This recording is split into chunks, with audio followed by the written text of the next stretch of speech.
Welcome friends. নিয়ম অনুযায়ী যদি কোনো কৃষি জমি 10,000 জনসংখ্যার পুরসভা এলাকা বা ক্যান্টনমেন্ট বোর্ডের বাইরে থাকে তাহলে সেটি কর ছাড়ের জন্যে যোগ্য হয়ে থাকে। এছাড়াও বেশ কিছু ক্ষেত্রে কৃষি জমির ক্ষেত্রে কর ছাড় দেওয়া হয়ে থাকে। এই সব নিয়মের অধীনে পড়লে কৃষি জমিকে ক্যাপিটাল অ্যাসেট হিসেবে গণ্য করা হয় না।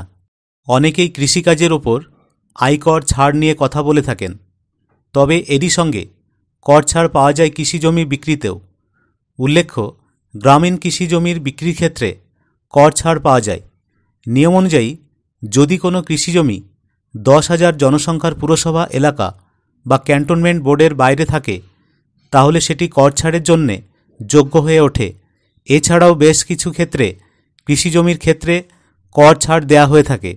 এই সব নিয়মের অধীনে পড়লে কৃষি জমিকে ক্যাপিটাল অ্যাসেট হিসেবে গণ্য করা হয় না। এদিকে নিয়ম অনুযায়ী যদি কোনো কৃষি জমিকে ক্যাপিটাল অ্যাসেটের আওতার বাইরে থাকতে হয় তাহলে সেটিকে 10,000 থেকে 1 লাখ জনসংখ্যার পুরসভা এলাকা বা ক্যান্টনমেন্ট বোর্ডের থেকে অন্তত 2 কিলোমিটার দূরে থাকতে হবে।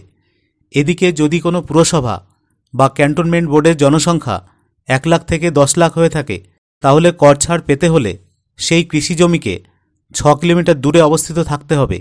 এদিকে 10 লাখের ওপরের জনসংখ্যার কোনো শহরের থেকে 8 কিলোমিটার দূরে হলে কৃষিজমি কর ছাড়ের আওতায় পড়বে। এদিকে এই সব ক্ষেত্রে কৃষিজমি থেকে শহরের দূরত্ব মাপা হলো সরলরেখায়। সড়কের দূরত্ব এই ক্ষেত্রে গ্রহণযোগ্য নয়।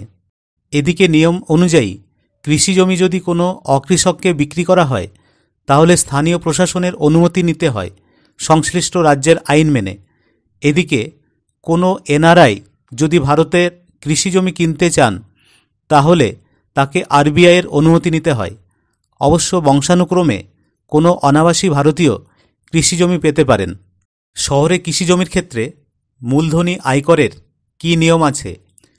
যদি সেটি কেনার 2 বছরের মধ্যেই বিক্রি করা হয় তাহলে স্বল্পমেয়াদী মূলধনী লাভ হিসেবে আয়কর স্ল্যাবের হারের কর নেওয়া হবে মালিকের থেকে। এদিকে যদি শহরে কৃষিজমি কেনার 2 বছরের পরে বিক্রি করা হয় তাহলে লাভের ওপর ইন্ডেক্সেশন বাদে 12.5% হারে কর বসবে।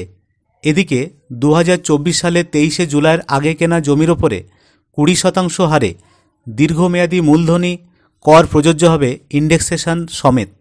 এদিকে ব্রোকারেজ এবং আইনি ফি করযোগ্য লভ্যাংশের পরিমাণ কমিয়ে দিতে পারে। ভিডিওটি ইনফরমেটিভ মনে হলে অবশ্যই লাইক ও শেয়ার করবেন। আর যারা চ্যানেলে নতুন তারা অবশ্যই চ্যানেলটিকে সাবস্ক্রাইব করে অল নোটিফিকেশান বাটনটি অন করে রাখবেন যাতে সবার আগে পরবর্তী ভিডিওর নোটিফিকেশানটি আপনার কাছেই পৌঁছয়। ধন্যবাদ।